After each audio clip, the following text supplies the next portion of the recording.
ఐక్యత విల్లగ్రామాల ఐక్యత విల్లగ్రామాల ఐక్యత మున్సిపాలిటీ వద్దురా మున్సిపాలిటీ వద్దురా మున్సిపాలిటీ వద్దురా విల్లగ్రామాల ఐక్యత.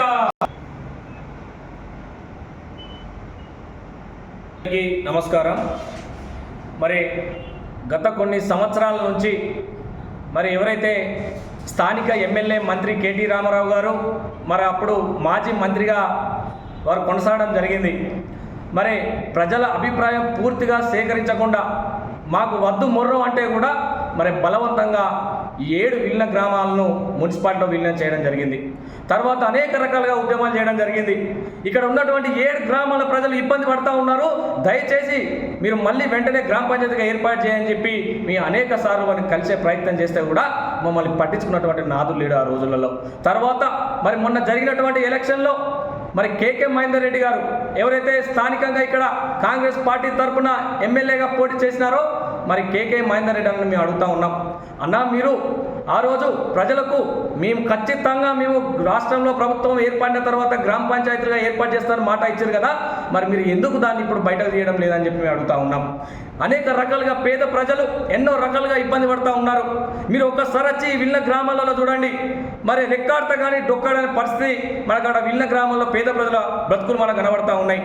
మరి రేపటి రోజున మీ ముఖ్యమంత్రి మన ముఖ్యమంత్రి రేవంత్ రెడ్డి గారు వస్తున్న సందర్భంగా మరి మీకు నిజంగా ఈ విలీన గ్రామాల పైన ప్రేమ చిత్తశుద్ధి ఉన్నట్లయితే మరి రేపు రేవంత్ రెడ్డి గారి సభలో మరి వారి చేత ఖచ్చితంగా తిరిగి గ్రామ పంచాయతీలను ఏర్పాటు చేస్తున్నామని చెప్పి ప్రకటించే ధైర్యం మీకు ఉందా అని చెప్పి మేము అడుగుతూ ఉన్నాం. మరి మీరు ఎలక్షన్ టైంలో మరి విలీన గ్రామాలలో మేము ఆశ చూపి గ్రామ పంచాయతీలకు ఏర్పాటు చేస్తామని ఆశ చూపి మరి ఓట్లు దండుకునే ప్రయత్నం చేశారు. మేము ఇప్పటికైనా మేము అడుగుతూ ఉన్నాం, వెంటనే మీరు రేవంత్ రెడ్డి గారితో రేపు జరగబోయే సభలో గ్రామ పంచాయతీలుగా ఏర్పాటు చేస్తున్నామని చెప్పి మీరు ఒక ప్రసంగాన్ని వారి చేత అనిపించాలని చెప్పి సందర్భంగా మేము తెలియజేస్తున్నాం.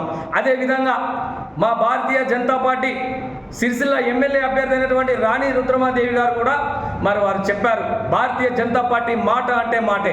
అదే రోజు చెప్పిన మేము అధికారంలోకి వచ్చినట్లయితే వెంటనే గ్రామ పంచాయతీలుగా ఏర్పాటు చేస్తామని చెప్పి ఆ సందర్భంగా యావత్ 7 విలీన గ్రామాల ప్రజలకు మాట ఇవ్వడం జరిగింది.